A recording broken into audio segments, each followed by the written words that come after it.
क्या है? हम क्या है, सीधा बंद हो गए। अब ध्यान को कोई यहाँ लगा रहा है।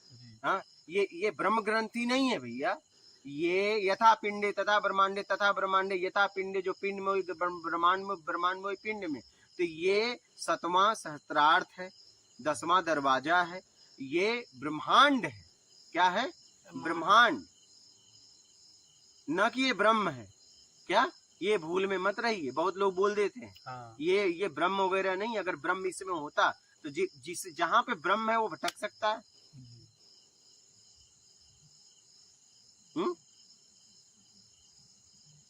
यही लास्ट बता रहे हैं। नहीं, वही ये लास्ट खुलेगा। ये कब कैसे खुलेगा? दुष्कर्म करके बंद हुआ है, सत्कर्म करके खुलेगा। सीधा सीधा सिद्धांत है। इसको सिद्धांत को समझो और आगे बढ़ो। गुरुजी इसके बाद भी कुछ है क्या? किसके बाद? ये खुलने के बाद भी? ये खुलने के बाद ये खुल गया तो खत्म हो गया। अच्छा। इस जगत से मुक्त हो गए। पहले इस जगत के पार, इस भवसागर को तो पार करो। और ये कैसे खुलेगा? सीधा सीधा इसका सिद्धांत है। इस सिद्धांत को समझ लो जी। अपने कमियों को ढूंढो और उसे कैसे निकालो, उसके लिए काम करो। सीधा सीधा। अगर मान लीजिए रबड़ यहाँ से बधा है, छोड़ दिए तो कहाँ जाएगा? वापस वहीं जाएगा ना। और यहाँ से अगर उसको छुड़ा दो तो मूल अपने स्थान पे गिर जाएगा। जी। तो अपने आप को छुड़ाओ। तो ध्यान में ध्यान करो। क्या? ध्यान में ध्यान करो। बैठ गए। अब आप क्या कर रहे हो? किसी विधि द्वारा कोई सांसों पे ध्यान कर रहा है, कोई बिंदु पे ध्यान कर रहा है, कोई ब्रह्म ग्रंथि बता के ध्यान कर रहा है। ऐसे खुल जाएगा क्या? ताला देखने से खुल जाएगा, चाबी से खुलेगा? चाबी से। जरा समझने का प्रयास करिए। पहले समझिए। आप कोई भी काम पहले समझ के करिए। कोई नाभि पे ध्यान कर रहा है, कोई सांस पे ध्यान, कोई बिंदु पे ध्यान, कोई नाक के इसके ऊपर ध्यान, मतलब तरह तरह के। अरे भाई, एकाग्र आप उसे न बहिर्मुखी जाने दे रहे हो, न अचेतन मन में जाने दे रहे हो। सफाई कैसे होगी? अचेतन मन में सारा कचरा जमा है। पहले आप बैठ जाइए, प्राकृतिक ध्यान घटित हो रहा है, ठीक है। और उसके बाद क्या, मन जहां जा रहा है जाने दीजिए। बस जाते जाइए, अपनी कमी को देखते जाइए। बस देखना है। अगर देखोगे तो अपने आप को छुड़ा लोगे। जैसे कोई मशीन बिगड़ी है, कहाँ बिगड़ी, अगर ये देख पाए तो फट से समझ जाओगे कौन सा पार्ट्स इसमें लगेगा। उस दुकान पे जाओगे, कहोगे भैया मुझे ये पार्ट्स दे दो, ये सामान दे दो और मैं इसे फिट करूंगा। बात समझ रहे हो? तो अपने अंदर देखो कि कहाँ कहाँ कमी है, कहाँ कहाँ मैं उलझा हूँ, कहाँ कहाँ उलझी हूँ। ध्यान को पहले पूरी गहराई से समझो। बैठ गए ध्यान लगाने, 20 साल से ध्यान लगा रहे, कुछ नहीं हुआ। ये देखो कई साल से ध्यान लगा रहे, आपने भी लगाया होगा। हो क्या रहा है? एक बात बताइए, हुआ क्या? हुआ क्या? Relax feel, relax feel. आप कुछ देर के लिए रिलैक्स हो जाते हैं। अरे तो रिलैक्स तो आप भूखे रहिए, जब भोजन करते हो तो उस समय रिलैक्स फील हो जाता है जी। सोने के बाद उठते हो तो रिलैक्स फील करते हो। क्या अगर साधना के बाद ही वही हो रहा है? आप शरीर सुख में पड़ गए, आपको समझ में नहीं आ रहा है। वो शरीर की सुख है, आत्मिक सुख से आप भटक गए। क्योंकि जब आप करोगे तो शरीर को ही सुख मिलेगा। करने से अपने आप को छुड़ाना है, और करना भी प्राकृतिक है। जिसमें कर्ता का भाव ना आए वो साधना करनी है। बात समझ रहे हैं? जी। सही है। जिसमें कर्ता का भाव ना आए, और किसी को पकड़ना नहीं। ये तो इतना पकड़ के कम परेशान हो क्या? और किसी को पकड़ना है? छोड़ना है। क्या? छोड़ना है। अपने को पहचानना नहीं है। पहचान में जो आसक्ति बनाए, उस आसक्ति को समाप्त करना है। हम तो अपने आप में आ ही जाएंगे। अपने आप को क्यों पहचानना? क्या मुझे भी अपनी नाम बताने के लिए मुझे चिल्लाना पड़ेगा मैं ये हूं? मेरी पहचान के लिए मुझे सब छोड़ना है। क्या? बस खत्म बात। एकाग्र हो जाओ। अरे कौन अच्छा एकाग्र होना चाहता है? बताइए, कौन होना चाहता? आत्मा तो अजर है, अमर है, पवित्र है, कहते हो अशुद्ध होता ही नहीं। तो एकाग्र कौन होना चाहता है फिर? बताइए।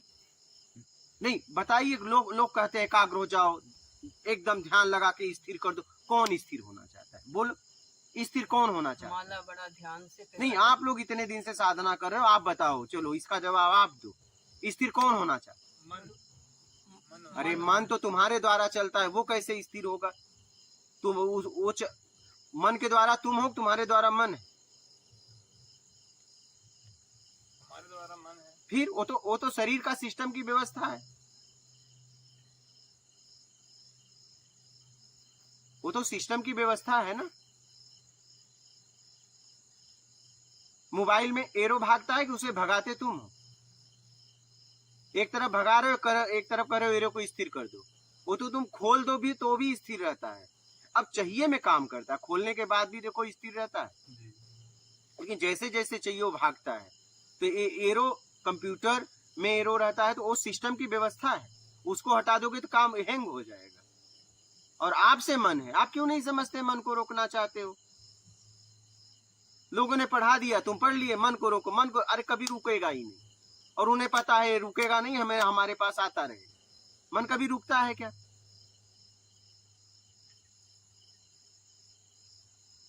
मन कभी रुकता है? कैसे रुकेगा? ब्रेन हैमेज हो जाएगा। बात क्यों नहीं समझते हो? मोबाइल में एरो रुक जाए, कंप्यूटर में एरो रुक जाए तो क्या होगा? हैंग हो जाएगा। इतनी समझ है तो बताओ, एकाग्र कौन होना चाहता है? बोलो।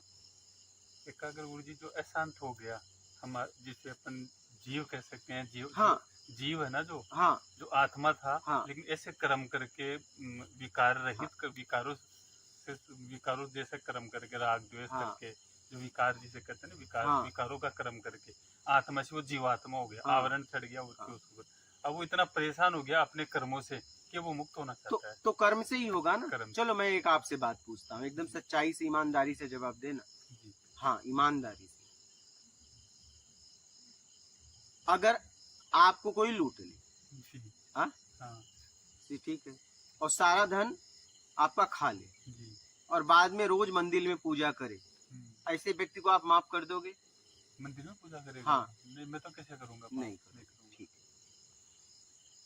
एक व्यक्ति आपको लूट ले जी। और वो खा पी ले, जी। जब उसे समझ आए तो आपसे माफी मांगे और जीवन अपना सत्कर्म में लगा दे, जी। तो क्या करोगे? उसे माफ करोगे या नहीं? जीवन अपना सत्कर्म में लगा दे, आपको लगे हाँ। कि नहीं, ये व्यक्ति को एहसास है और ये व्यक्ति अपना जीवन उन लोगों के लिए दे रहा है जिन्हें जानता भी नहीं, उनकी सेवा में लग गया, बताओ, उसे तो माफ किया जाता माफ है। कर दोगे? हाँ, उसने उस पैसे का दुरुपयोग नहीं किया ना, उसने उस पैसे नहीं, को आपके पैसे को खा गया, खा गया उसने। हाँ। उसने आपके पैसे को खा लिया, लुटा दिया, सब कर दिया, लेकिन बाद में जब उसकी समझ आई तो आपके आया, चरणों में माफी मांगा, लेकिन फिर भी आप माफ तुरंत नहीं करोगे। लेकिन उसके बाद वो गया आपसे माफी मांग के और लग गया सत्कर्म में। जी। कुछ दिनों के बाद आपको खबर लगी कि वो व्यक्ति अपने जीवन को सत्कर्म में लगा दिया, जी। निष्काम सेवा में लगा दिया, तो आप क्या करोगे? उसको माफ कर देंगे उसको हाँ, भैया। वो दिल हो जाएगा ना, मन हो जाएगा ना। हाँ, कि इसने कोई उस पैसे तो ये ध्यान करने से, ये करने से एकाग्रता नहीं आने वाली है, अशांत जीवन नहीं जाएगा। अपने आप को धन से, तन से, ज्ञान से अपने आप को सत्कर्म में लगाओ, तब कुछ होगा। बात समझ में आ गई? आ गई पूरी तरह? माल छान लिए हो और बैठ के एकदम मोक्ष हो जाएगा, जिंदगी में नहीं होगा। हजारों जन्मों तक साधना करो, कुछ भी नहीं होगा। और इस सिद्धांत को समझो, मैं आपको एकदम आधार और बेस से सिद्धांत दे के समझा रहा हूँ, और ये प्रत्यक्ष सिद्धांत है। बात समझ रहे हो? इसलिए अपने आप को सत्कर्म में, सेवा में लगाते हो, अपने आप को समझने का प्रयास करो, और कैसे मैं निर्विकार हो जाऊं उसके लिए काम करो, पश्चाताप करो, लग जाओ पूरी तरह। जो एकाग्र होना चाहता है उसे मिटा दो। क्या? हाँ, जो एकाग्र होना चाहता है, अशांत है वो, उसे मिटा। बस खत्म बात। न शांति न शांति, हाँ। बहुत हो गई शांति, बहुत हो गई अशांति, बस अब हो गया। नमस्कार। बोलो, आप क्या बोल रही? गुरुजी, मैं कबीर पंथ में थी ना, तो वहाँ जैसे सभी भक्तों को देखा, और मेरे साथ खुद हुआ कि जब मैंने वहाँ नाम लिया तो वहाँ एड्रेस भी बता देते हैं ना, मंदिर हाँ। वगैरह का या अच्छे स्थान का, धार्मिक स्थान का, तो बोलते हैं नाम खंड हो जाता है। और वहाँ पे जैसे लोग है ना, मतलब भक्ति खूब कर रहे हैं और गुरु जी को ही भगवान मान रहे हैं, और बोलते हैं वही है सारा सृष्टि करता धरता, वो तो रूप लेके आए हैं यहाँ पे, मनुष्य जन्म लिया उन्होंने। और वो है ना, उनको हर टाइम मतलब जाते हैं, वहाँ प्रणाम भी करते हैं उनके स्थान पे, जबकि वो अपने स्थान पे नहीं है, लेकिन वो जाते हैं। तो गुरुजी वहाँ मैंने देखा सबके परिवार टूट रहे वहाँ पे, इतना मतलब उनकी माला करके और उनका मतलब सांसों का ओम ओम सोम मंत्र है उसको करके, तो है ना मतलब फिर भी है ना पति पत्नी के रिश्ते टूट रहे हैं, माता पिता है क्योंकि वहाँ वहाँ जाने से ना एक तो परिवार से ना मतलब आप समझ लो रिश्ता टूट ही जाता है एक तरह से, क्योंकि कोई बार त्योहार नहीं मनाना, कोई है ना आपके है ना रिश्ते में है ना जाओ शादी वगैरह में तो है ना मतलब देन लेन होता है ना, वो हिसाब से नहीं करना, ये सोच के देना कि भाई हम यहाँ खाना खा रहे हैं उसका पैसा दे रहे हैं वो भी माँ बाप को देना है, उस हिसाब से देना, शादी का बोल के नहीं देना। और परिवार में अगर कोई डेथ हो गई तो सादा खाना खाना, बाकी जो ये नहीं मनाना, फूल नहीं चुगना, तेरहवीं नहीं मनाना, बहुत सारे नियम थे, 40-45 नियम थे जिसकी कोई लिमिट नहीं थी। लेकिन मैंने देखा वहाँ पति पत्नी के रिश्ते टूट रहे हैं, भाई भाई के रिश्ते टूट रहे हैं, माँ बाप, कुछ तो ऐसे लड़के थे जो उन्होंने माँ बाप निकाल दिया, घर से निकाल दिया, वो बेचारा होटल में है ना काम करके अपनी रोटी चला रहा है, कभी नॉन वेज के हाथ नहीं लगाया, वो नॉन वेज होटल में काम कर रहा है। तो ये विडम्बना वहाँ देखी मैंने कि यहाँ मतलब जब भगवान है तो इतने कष्ट क्या बोलेंगे, तो बोलेंगे ये आपका प्रारब्ध था इसलिए कष्ट है, मालिक दया करेंगे। जब प्रारब्ध ही भोगना है तो तुम्हारे पास क्यों है? हम ही नहीं भोग लें? खुद ही भोग लेंगे हम। देखो ध्यान से समझिएगा, अगर कोई किसी का प्रचार कर रहा है नाम लेके तो फिर वो उसका प्रचारक हो गया, वो स्वयं तो कुछ है नहीं, बस एक प्रचारक है। ध्यान से समझना, एक शिक्षक जब किसी विद्यार्थियों को पढ़ाता है तो वो और भी शिक्षकों का नाम नहीं लेता है, वो खुद पढ़ाता है। बात समझ रहे हैं? और कोई अगर गाइड से पढ़ा रहा है तो शिक्षक लायक नहीं है, ठीक है। अगर कोई स्वयं का ज्ञान नहीं बोल पा रहा है, किसी और के सहारे ज्ञान दे रहा है तो प्रचारक है। बात समझ रही हैं? और कबीर जी ने सीधा बोला है समभाव समदृष्टि। क्या बोला है? समभाव समदृष्टि। उन्होंने मानवता पे जोर डाला है। क्या, किस पे? मानवता पे। और उनके घर पे कोई भी आता था तो वो स्वागत करते थे, उसकी सेवा करते थे। यहाँ तक बोला गया है कि अतिथियों को भोजन करा के फिर भोजन करते थे, उतने गरीबी में भी, और वो आवरण नहीं देखते थे। बात समझ में आ रही है? और उनका नाम लेके अगर कोई उनके बारे में बोल रहा है, बात समझ, तो प्रचारक हुआ, नहीं तो वो अपना बोलता। बात समझ रहे हो? मतलब वो उस स्थिति पे पहुंचा नहीं। तो जितने महापुरुष हैं उन्होंने मानवता पे जोर डाला है। और रही बात नाम की, तो ये शरीर का नाम है, ये शरीर ही जल जाएगा तो नाम कहाँ रहेगा? क्या? और जो है इसके अंदर वो है बेनाम। क्या? तो बेनाम हो जाओ। कितने नाम तो मिल रहे हैं और नाम क्यों ढो रही हो? क्या करेंगे नाम लेके? जिसका नाम रखा जा रहा है जब वही नहीं रहेगा तो नाम खंड हो चाहे अखंड हो, क्या करेंगे लेके? समझ रहे हैं? पता नहीं कितने शरीर का कितना शरीर बदला, कितने नाम मिले नहीं। इसलिए नाम के चक्कर में मत पड़ो, काम के चक्कर में पड़ो। अपने अंदर मानवता लाओ, सेवा करो, निष्काम सेवा करो। ठीक है? बोला गया कर्म ही पूजा है। क्या? कर्म ही पूजा है। जितने महापुरुष हुए चाहे कोई भी, उन्होंने एक ही बात कहा, सबसे प्रेम करो।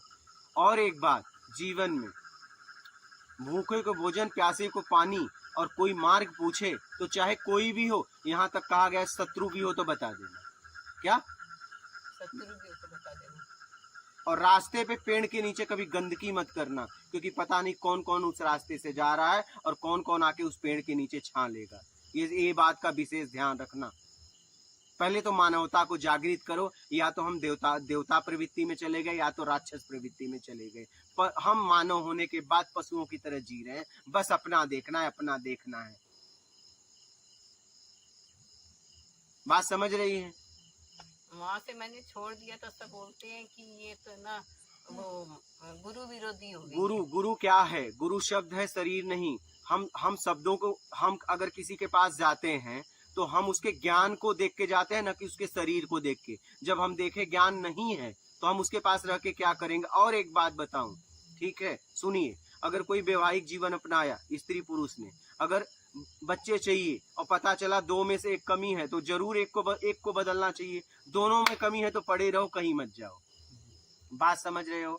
विरोध करने के लिए ताकत होनी चाहिए। गुरु का विरोध तब करोगी जब तुम पूरी ईमानदारी से चलोगी। बेईमान आदमी कभी विरोध नहीं कर सकता, ये ध्यान देना। या तो कमी मुझ में है या तो गुरु में है। क्या? अगर गुरु में कमी है तो गुरु छोड़ दो, अपने में कमी है तो गुरु से पूछो कि मैं इस कमी को कैसे दूर करूं, मैं आपकी शरण में आ गई हूं। लेकिन समझने के बाद किसी के बारे में बोलो, ऐसे ही किसी के बारे में मत बोलो।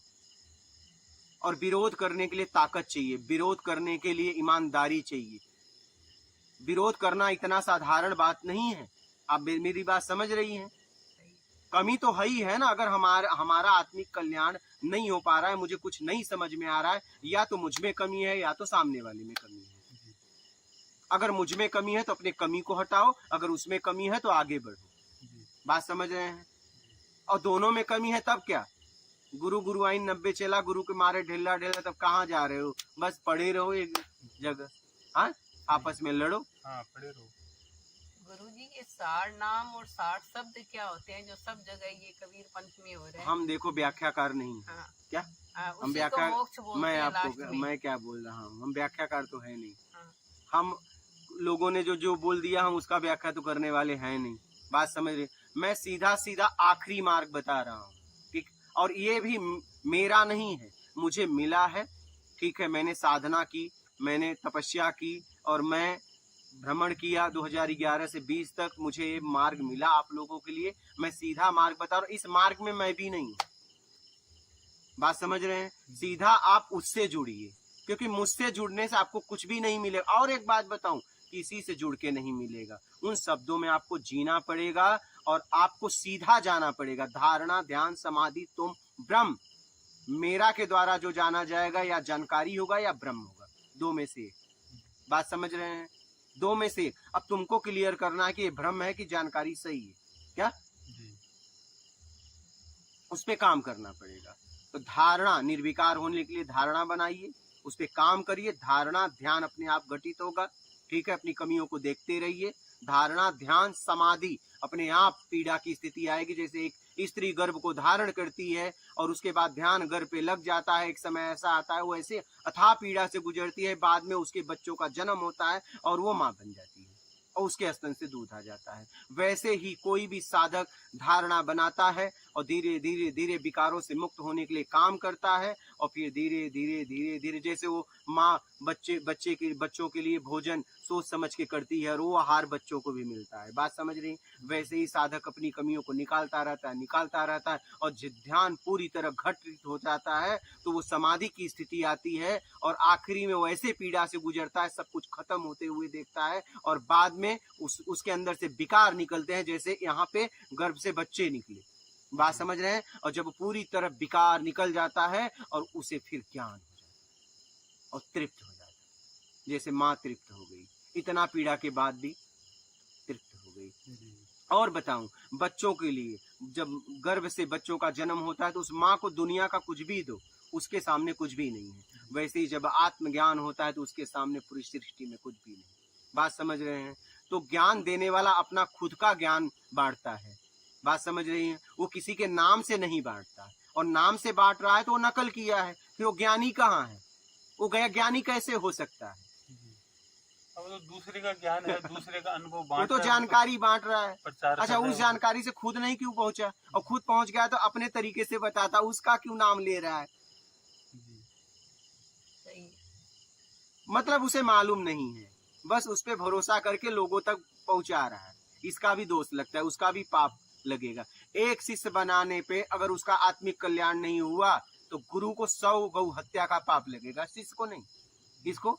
गुरु को। क्योंकि शिष्य तो अबोध है, भटका है, दुष्कर्मी है, तभी तो आपके पास आया। वो नासमझी है, उसके अंदर छल, कपट, चोरी, बेईमानी, चापलूसी, मकारी, दूरता, पाखंड कूट कूट के भरा है। यह आपको पहचानना चाहिए। मेरी बात समझ रही हैं?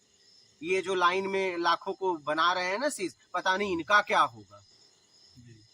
यहाँ तक शिष्यों का नाम भी इन्हें नहीं पता। जिन माँ को अपने बच्चों का नाम नहीं पता हो, उन माँ को आप क्या बोलेंगे? बोलिए। ये तो पशुओं वाली हाल हो गई, हर साल बच्चे पैदा करो छोड़ दो, पैदा करो छोड़ दो। अगर आपके करोड़ों शिष्य। कोई माँ बाप हो, आप सोचिए कोई माँ बाप हो, अगर उन माँ बाप को अपने बच्चों को नाम नहीं मालूम हो तो ऐसे माँ बाप को आप क्या कहोगे? चलिए क्या कहोगे, बोलिए। क्या नाम दें उनका तब गुरुजी, ये क्या जो बताएं? लाखों को दीक्षा दे रहे हैं ना, पता नहीं इनका होगा क्या। ये इन्हें परिणाम का भी पता है, ऐसा नहीं है। मन जानत है मन मानत नहीं, जो अज्ञानी है वह ज्ञानी है, जो ज्ञानी वह ज्ञानी है, ज्ञानी नहीं तो अज्ञानी नहीं हो सकता, अज्ञानी नहीं तो ज्ञानी नहीं हो सकता। यह मन बुद्धि है, पागल है। इस सब बातों को समझिए।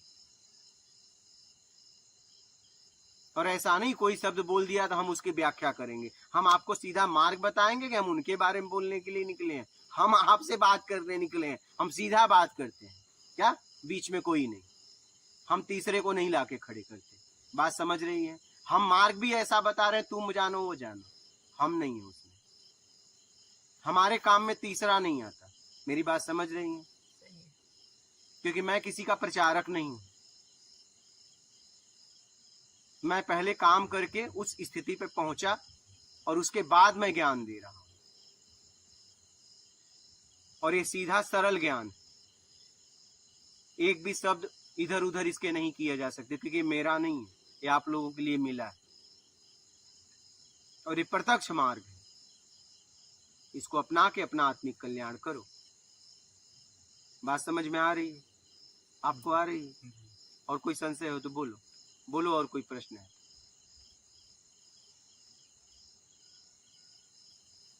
सब जितने भी महापुरुष हैं उन्होंने बस एक ही बात कहा है, मानवता लाओ, बिना आवरण देखे लोगों की सेवा करो, आवरण मत देखो, आवरण से अपने आप को मुक्त करा लो।